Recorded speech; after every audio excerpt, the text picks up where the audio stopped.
그들이 예수를 가야바에게서 관정으로 끌고 가니 새벽이라 그들은 더럽힘을 받지 아니하고 유월절 잔치를 먹고자 하여 관정에 들어가지 아니하더라. 그러므로 빌라도가 밖으로 나가서 그들에게 말하되, 너희가 무슨 일로 이 사람을 고발하느냐? 이 사람이 행악자가 아니었더라면 우리가 당신에게 넘기지 아니하였겠나이다. 너희가 그를 데려다가 너희 법대로 재판하라. 유대인들이 이르되, 우리에게는 사람을 죽이는 권한이 없나이다. 이는 예수께서 자기가 어떠한 죽음으로 죽을 것을 가리켜 하신 말씀을 응하게 하려 함이로라.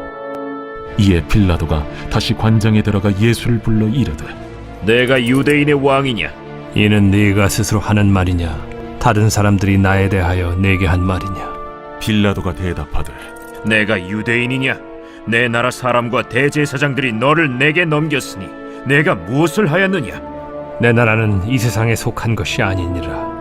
만일 내 나라가 이 세상에 속한 것이었더라면 내 종들이 싸워 나로 유대인들에게 넘겨지지 않게 하였으리라. 이제 내 나라는 여기에 속한 것이 아니니라. 그러면 내가 왕이 아니냐? 네 말과 같이 내가 왕이니라. 내가 이를 위하여 태어났으며 이를 위하여 세상에 왔나니 곧 진리에 대하여 증언하려 함이로라. 무릇 진리에 속한 자는 내 음성을 듣느니라. 진리가 무엇이냐? 이 말을 하고 다시 유대인들에게 나가서 이르되, 나는 그에게서 아무 죄도 찾지 못하였노라. 유월절이면 내가 너희에게 한 사람을 놓아주는 전례가 있으니 그러면 너희는 내가 유대인의 왕을 너희에게 놓아주기를 원하느냐? 그들이 또 소리질러 이르되, 이 사람이 아니라 바라바라. 바라바는 강도였더라. 오늘 요한복음 18장 후반부 함께 살펴보도록 하겠습니다. 요한복음은 예수님의 재창조 사역을 보여주고 있습니다. 하나님께서 창조하신 아담과 하와는 범죄함으로 하나님과의 관계가 단절되었습니다. 하나님께서는 그 태초에 꿈꾸셨던 사람과의, 인간과의 그 친밀한 관계를 회복하기 위하여 스스로 육신을 입고 이 땅에 오셔서 인간을 재창조해 내시죠. 이 재창조의 과정은 그들의 죄를 사하는 십자가의 죽으심을 통해서 이루어지게 됩니다. 예수님이 잡히시기 직전 하나님 앞에 간절히 기도했던 것이 성부, 성자, 성령이 하나인 것처럼 우리도 그 안에 하나 되기를 원하셨던 것이죠. 이것이 예수님이 이 땅에 오신 이유, 십자가를 지신 이유고 우리가 재창조의 궁극적 목적입니다. 성부, 성자, 성령 삼위 하나님을 남편으로, 그리고 우리가 신부로, 남자와 여자가, 신랑과 신부가 하나 되는 그 이미지로 하나님과 우리가 온전히 하나 되어지는 그 모습을 꿈꾸시고 계시는 것이죠. 이것이 이루어지기 위해서 하나님이 계획하시고 예수님이 십자가에 죽으심으로 실행하시고 성령님이 오셔서 우리 안에 적용시켜 주십니다. 그래서 성령님이 오실 때 이 재창조 사역은 완전히 이루어지게 되는 것이죠. 예수님은 이제 우리의 죄를 해결하기 위하여 십자가를 지기 위해 겟세마네 동산으로 올라가십니다. 18장에서 그 내용이 자세히 나오죠. 기드론 시내 건너편 동산으로 가신다고 요한은 기록하고 있습니다. 이 기드론은 어둠이란 뜻이죠. 어둠 속으로 들어가시는 예수님. 그러면 이 빛 대신 예수님이 어둠 속으로 들어가셔서 하시는 일이 무엇인가? 그 어둠 가운데 빛을 비추셔서 하고자 하는 일, 어제 보았던 베드로의 각성입니다. 즉 우리가 누구인지, 우리의 죄가 무엇인지 각성케 하는 것입니다. 빛 대신 예수님이 우리에게 오셔서 하는 일은 우리가 얼마나 추악한 죄인인지, 어떠한 소망도 없는 죄인인지를 드러내시는 것이죠. 적어도 이 새벽에 오신 분들은 자신이 철저하게 주님 앞에 죄인임을 인정하고 고백하는 분들입니다. 주의 보좌 앞으로 점점 가까이 갈수록 우리는 우리의 죄가 더 선명하게 드러납니다. 자그마한 죄에도 예민해지고 주님과 좀 멀어졌을 때는 전혀 죄라고 생각하지 않았던 것들이 내 안에 죄로 느껴지기 시작합니다. 이 죄악들을 스스로 해결할 수 없는 우리의 무기력함, 무능력함을 우리가 깨닫고 우리는 오히려 더 주의 십자가 앞으로 가게 되어지죠. 죄가 있는 곳에 은혜가 더한다는 바울의 고백이 그렇습니다. 우리 성도님들이 죄 이런 얘기하면 조금 오해하실 수도 있는데 죄가 나쁜 걸까요? 좋은 걸까요? 네. 예. 죄가 있는 곳에 은혜가 더합니다. 네. 그래서 어떤 신학자는 죄는 선한 것이다 라고 이야기하는 신학자들도 있습니다. 왜냐하면 죄가 있어야만 우리가 주님께로 더 가까이 갈 수 있거든요. 죄가 있어야만 주의 은혜를 알 수 있거든요. 그래서 우리가 이 죄인이라는 것 자체가 저주이고 형벌일 것처럼 느껴지겠지만 하나님 입장에서는 우리가 죄인인 걸 깨닫게 하시는 게 은혜이고 선물입니다. 정말 안타까운 것은 자신이 죄인인지도 모르고 사는 사람들, 우리가 죄인임에도 불구하고 죄인인지 모르고 사는 자들이 오히려 더 큰 불행을 겪고 있는 것이죠. 그래서 우리 성도들이 지금 자신이 죄인이라는 걸 느끼고 있다면, 나의 죄를 자각하고 있다면 우리 성도님들이 하나님 앞에 큰 은혜를 받고 있다는 분명한 증거임을 확신하셨으면 좋겠습니다. 제가 신앙생활을 우리 성도님들보다 덜 했지만 신앙생활 하면서 제일 두려운 게 내가 죄를 짓고 있는데 이 죄가 드러나지 않을 때, 하나님이 이 죄에 대해서 나를 지적하지 않을 때, 죄가 있음에도 불구하고 하나님 나를 형벌하지 않으실 때, 이럴 때 제일 두렵습니다. 하나님이 나를 유기하시는 것은 아닌가, 나를 포기한 것은 아닌가, 그렇게 이제 느껴지는 거죠. 우리가 죄인임을 느끼고 이 죄를 해결하기 위해서 몸부림치고 죄와 싸우고 있고, 내가 이긴 것 같았는데 또다시 넘어지는 나의 연약함을 발견할 때가 있습니다. 그게 하나님의 은혜입니다. 우리는 죄를 이길 수 없습니다. 우리는 죄를 오히려 사랑하지 죄를 멀리하고 싶어 하질 않습니다. 죄가 주는 그 달콤함에 우리는 이미 익숙해져 있습니다. 그리고 이미 이 죄가 나에게 습관화되어져서 내가 죄인지도 모르고 하고 있는 사람들이 있습니다. 예전에 그런 농담 같은 거 있잖아요. 새벽기도 끝나고 어느 권사님이 집에 가다가 길가에 있는 옆집 호박 넝쿨에서 호박 따가지고 집에 가서 호박전 해먹는, 된장찌개 해먹는, 새벽기도에서 열심히 주여 주여 부르고 와서 길 가다가 호박 따가지고 된장찌개 해먹는 이 모습이 그냥 슬쩍 옆집에 있는 호박을 따가는 것 아무 느낌이 없을 수도 있습니다. 그런데 주님의 빛 앞으로 가까이 가게 되면 그걸 어느 순간 이게 죄구나, 이게 내가 이걸 잘못했구나, 주님 앞에 이렇게 살면 안 되지라는 걸 각성하게 되어지죠. 그래서 우리의 죄가 완벽하게 해결될 수 없습니다. 이 땅을 사는 한 우리는 죄인이기 때문에 죄를 이길 수도 없죠. 그런데 주의 은혜가 무엇이냐? 내가 무슨 죄를 짓고 있는지 알고 각성한 상태로 이 죄와 싸워서 이기기 위하여 몸부림치는 이 모습을 주님은 기뻐하시는 것이죠. 우리의 죄는 예수 그리스도의 십자가 앞에서만 온전히 해결될 수 있습니다. 우리의 이 죄를 해결할 수 있는 방법을 우리는 알고 있어요. 주의 십자가 앞으로 점점 가까이 가는 것이죠. 이 베드로가 죄인이라는 것이 각성되었습니다. 이것은 우리 모든 성도님들이, 모든 주님의 제자들이 겪게 되어지는 과정이죠. 이제 유대 종교 지도자들에 의해서 예수님은 빌라도의 법정으로 끌려가게 되어집니다. 이른 새벽 시간에 끌려가게 되는데요.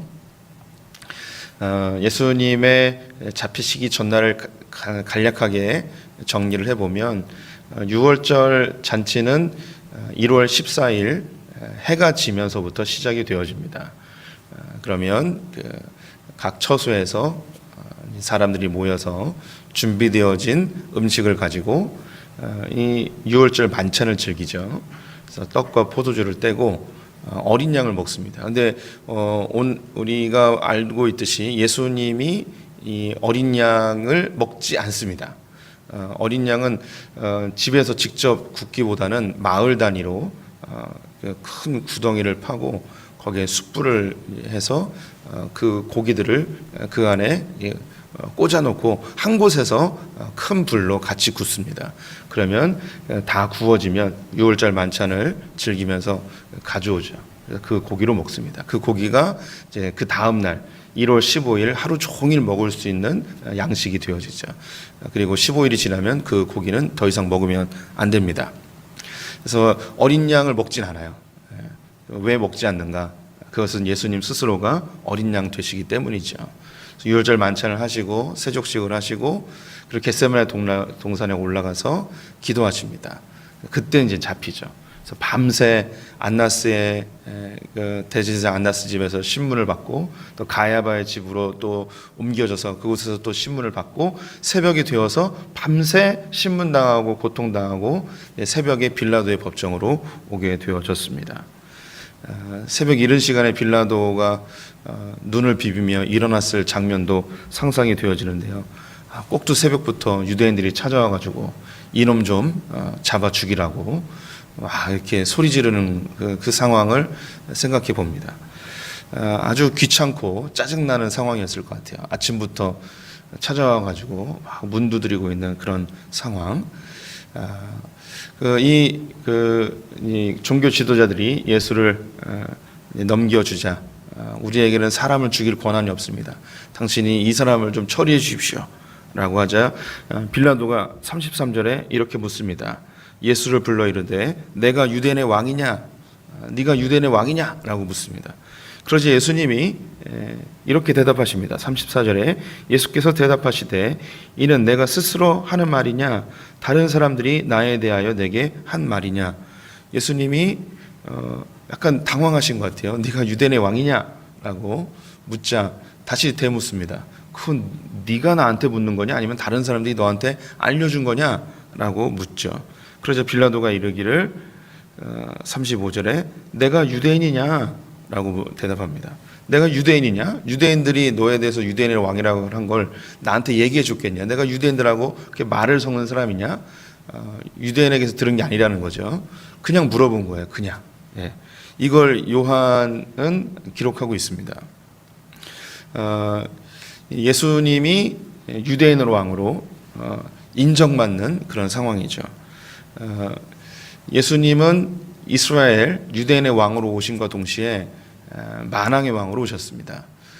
이것이 예수님 스스로 이야기하면 그것은 입증이 안 됩니다. 누군가 증인이 필요하죠. 그래서 성경에서는 예수님이 만왕의 왕으로 오심을 보여주는 두 가지의 증인을 제공해 주고 있습니다. 첫 번째는 동방박사들입니다. 이들은 아마도 페르시아나 이라크 지방의 바벨론 지역에서 온 사람들일 것입니다. 그들은 별을 보고 찾아왔고 이스라엘의 새로운 왕이 태어났음을 축하하기 위해 왔습니다. 그런데 이 축하를 이방인이 와서 축하해 준 것이죠. 그래서 만왕의 왕으로 오심을 입증해 줍니다. 두 번째 증인이 바로 이 빌라도입니다. 빌라도가 예수님이 처음에 태어나실 때에 동방박사들이 입증해주고 예수님이 돌아가실 때에 입증해주죠. 네가 유대인의 왕이냐라고 묻습니다. 그러자 예수님이 너 스스로 얘기하는 거냐 아니면 다른 사람이 알려줘서 얘기하는 거냐? 내가 유대인이냐? 내가 유대인들하고 뭐 얘기를 하고 대화를 하냐? 하면서 이 빌라도가 스스로 생각하여 얘기하는 이방인이 입증해주는 야 너는 유대인의 왕이구나라고 이야기하는 것이죠. 결국 예수님이 돌아가실 때 십자가의 명패에 유대인의 왕이라고 기록을 하게 됩니다. 그러자 예수님은 내가 유대인의 왕이다 라고 이야기하면서 그럼 네 나라는 어디 있냐? 내 나라는 여기 있지 않다. 하늘에 있다. 만약에 내 나라가 여기 있었으면 이 땅에 있었으면 나의 부하들이 내가 이런 꼴을 당하지 아니하도록 다 막아줬을 거다라고 이야기합니다. 그러면서 무릇 진리에 속한 자는 내 음성이 무엇인지 깨달을 수 있다. 38절에 진리가 무엇이냐라고 이야기하면서 예수가 죄 없음을 깨닫게 됩니다. 얘는 진리에 대하여 이야기하는 자이고 그 큰 범죄를 저지른 게 아니구나. 그래서 유월절에 한 명을 풀어주는 관습에 의해서 이 예수를 풀어주려고 해야 했는데 바나바를 풀어달라고 이야기합니다. 이때 우리가 생각할 때 시간이 많이 지난 게 아닙니다. 바로 그 자리에서 즉각 이루어지고 있는데요. 새벽에 찾아왔습니다. 그래서 새벽에 예수님과 빌라도가 이야기를 하고 있고 이 새벽 빌라도의 법정 앞에 사람들이 모여 있는 거예요. 그러면 우리가 생각할 때 유월절을 지키기 위해서 수십만 명, 수백만 명이 이 빌라도 법정의 앞에 모여서 내가 누구를 풀어줘야겠냐 했을 때 수십만 명이 수백만 명이 바나바를 풀어주십시오. 십자가에 못 박으십시오. 이렇게 얘기했을 것 같은데 그 새벽에 모여있는 사람들은 이 대제사장과 율법학자들과 관계된 이 사람들이에요. 그 숫자가 얼마나 되는지는 알 수 없지만 그리 많은 숫자가 모여있지는 않았을 거라고 추측을 해볼 수 있습니다. 지금 이 모든 상황이 그 아침 새벽 시간에 일어나는 겁니다.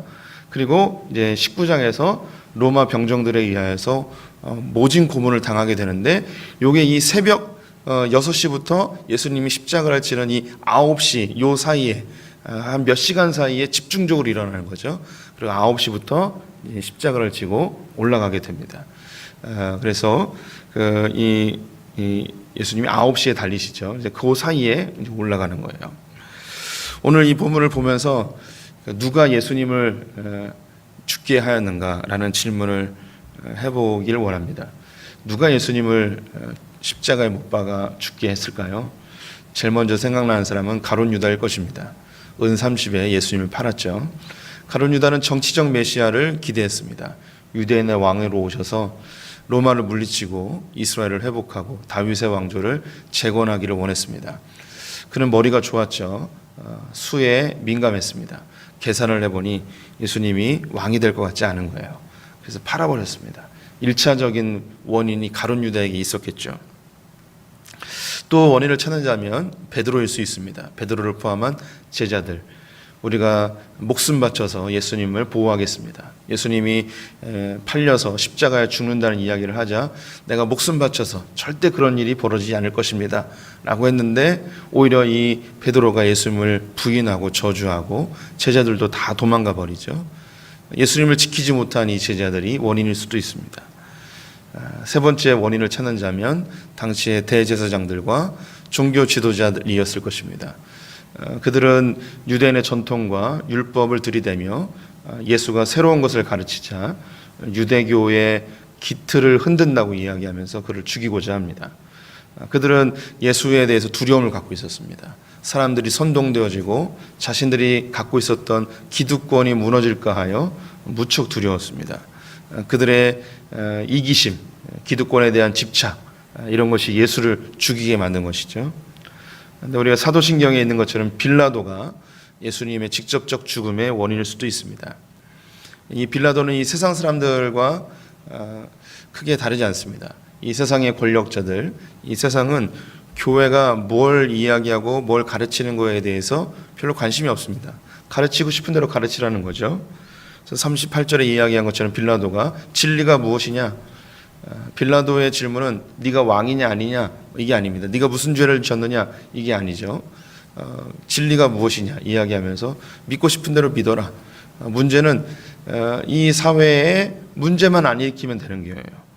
교회가 이 세상에서 존재하는 것에 대해서 세상 사람들은 별로 관심이 없습니다. 세상의 권력자들은 관심이 없죠. 그냥 문제만 안 일으키면 되는 거예요. 교회가 좋은 일을 하는지 나쁜 일을 하는지 그 관심이 없어요. 그냥 문제만 안 일으키면 되는 거죠. 빌라도도 그랬습니다. 문제만 안 일어나면 되는 거예요. 예수가 죽든지 살든지 그건 관심이 없어요. 그에게 조금 관심이 있다면 네가 이야기하는 그 진리는 도대체 뭐냐? 이 정도죠. 문제만 안 일어나면 되는 거예요. 그런데 빌라도는 예수를 죽일 수밖에 없었습니다. 이유는 사람들이 이 예수 때문에 반란, 밀란이 일어날 수 있는 상황까지 흐르고 있는 것을 보면서 예수가 없어져야 되는 거죠. 세상의 권력자들은 교회가 없어져야 되는 이유, 교회가 무슨 진리를 이야기하는지 관심이 없습니다. 교회 때문에 문제만 안 일어나면 되는 거예요. 우리는 어디에 속할까요? 네. 우리가 가룟 유다라면 예수를 팔아버리고 이미 다 떠나버렸겠죠. 우리가 때로는 베드로처럼 내가 주님을 위해서 목숨도 바치겠습니다 라고 그렇게 이야기하는 사람들이 우리 안에 있을 수 있습니다. 내가 주님이 가라는 곳이라면 어디든 가겠습니다 라고 이 열정에 불타는 분들이 우리 가운데 있을 수 있습니다. 그런데 나에게 조금만 위해가 되어지면 우리도 어느 순간 예수님을 부인하고 버려버릴 수도 있죠.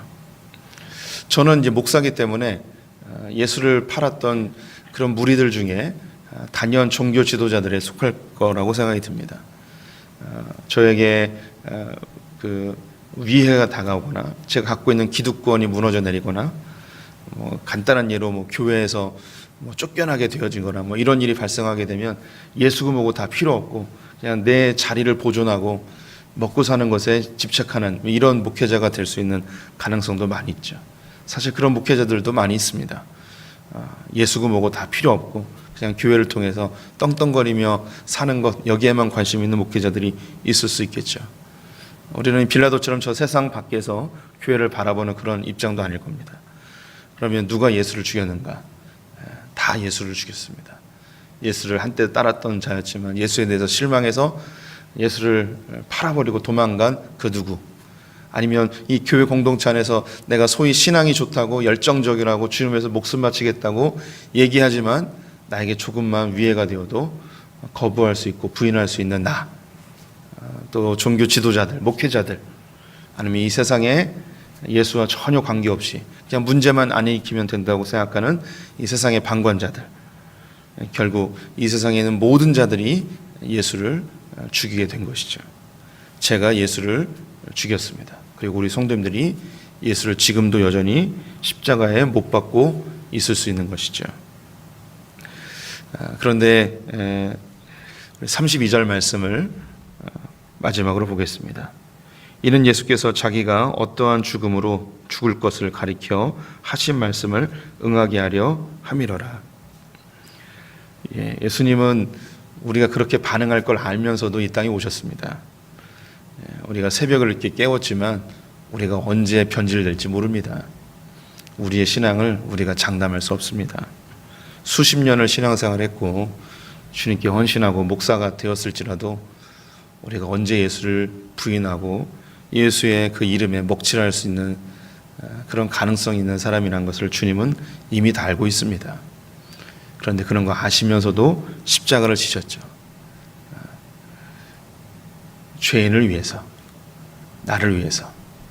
그래서 그 앞에서 완전히 입증되어집니다. 내가 주님을 죽였습니다. 우리 성도님들이 죄인임을 깨닫는 그 순간 그때 고백되어지는 게 뭐냐면 내가 예수를 죽였습니다. 내가 예수를 못 박았습니다. 내가 베드로이고 내가 가룟 유다입니다. 이 고백이 우리 안에 나오게 되죠. 그때 주님이 우리를 다시 품어주십니다. 괜찮아. 내가 이것을 위해서 왔어. 내가 이렇게 죽으려고 왔어. 하며 우리를 다시 품어주시는 주님의 그 은혜, 우리 성도님들이 늘 주의 십자가만 바라보시기를 간절히 축원드립니다. 기도하겠습니다. 하나님, 우리는 신앙이 좀 괜찮은 것처럼 착각하고 살 때가 많이 있습니다. 오랜 신앙생활과 또 이 교회가 주는 타이틀과 사람들의 칭찬과 나의 본질적인 성실함과 충성스러움에 괜찮은 신앙인인 것처럼 살아가고 있지만 우리는 철저하게 죄인임을 고백합니다. 스스로 하나님 되려하고 스스로 선과 악을 구분하며 정죄하고 판단하고 심판하는 철저히 죄인임을 고백합니다. 나에게 조금만 손해가 되어도 예수를 부인하고 죄를 쉽게 범하며 죄에 쉽게 미혹되어 쓰러지는 철저한 죄인임을 고백합니다. 이런 걸 다 아시는 주님께서 나를 위해 죽어주시니 감사합니다. 내가 주를 죽였고 내가 주를 십자가에 못 박았습니다. 근데 주님께서는 이것을 위해 오셨다고 이야기하시니 주님, 내가 주 앞에 어찌 고개를 들 수 있겠습니까? 주님 감사합니다. 이런 나를 위해 친히 십자가에 달려 죽으시니 감사합니다. 주의 이 십자가의 은혜를 평생 잊지 않고 사는 자들 다 되게 하여 주시옵소서. 오늘 하루 주님께 의탁드리며 예수님의 이름으로 기도드렸습니다. 아멘.